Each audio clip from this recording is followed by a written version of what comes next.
canım can olur. Sevdiğin sözüme de heyran olur.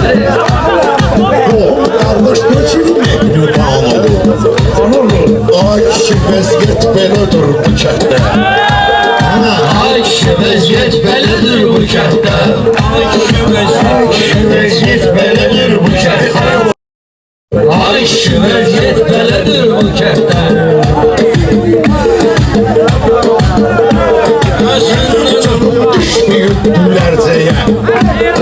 Baxmamışam hələm xərcə mərcəyə. Elə alıq gəlir avam mirzəyə. Özgə məhəbbət belədir bu kənddə. Özgə məhəbbət belədir bu kənddə. Olsayam dayan. Ayəc mənim sözümə etkindən mara. Gör nə qədər toyma gəlib dur qonaq. Səndəki hörmət belədir bu kənddə. Səndəki hörmət belədir bu kənddə. Ay mən sənə meydanda vermərəm maca. Yaxşı deyən şairə olsun hala. Muskani bizdə Xosrovda dalbadal. Bu dəvə sənət belədir bu kənddə. Bu dəvə sənət belədir bu kənddə. Sözə demirəm bir-birinə qarşı eləyəm. Nə bağda söz fikrində yanlış eləyəm.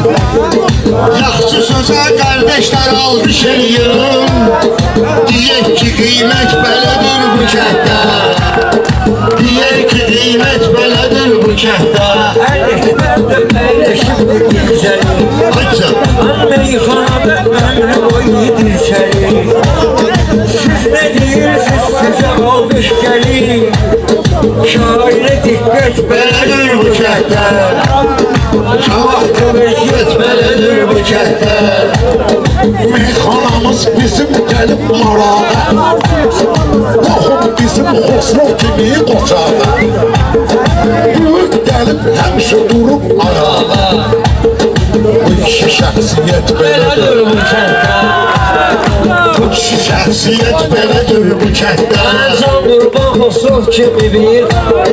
Can qurbandır elə bu və yollar. Növbə çatdı indi sözüm məhmana. Hər toyun axırında gedir meyxana. Maşallah et belədir bu kənddə. Maşallah istəmərəm bir keçə əziz olsun. Söz deyək ki sözümüzə diqqət olsun. Subayların hamına qismət olsun. Xoş arzu niyyət belədir bu kənddə. Xoş arzu niyyət belədir bu kənddə. Bilmədən marağa qalxırıq. Meyxana başlayır sınağa qalxırıq. Şəhidin adı gələndə ayağa qalxırıq. Bizdəki qeyrət belədir bu kənddə. Bizdəki qeyrət belədir bu kənddə. Müsəlmanıq biz gedirik dirlərə. Diqqət olun məndə olan sirlərə. Kənddə hörmət var şairlərə. Həm də ki cürət belədir bu kənddə. Həm də ki cürət belədir bu kənddə. Ağa sənəm molla Məmməd Əlbala.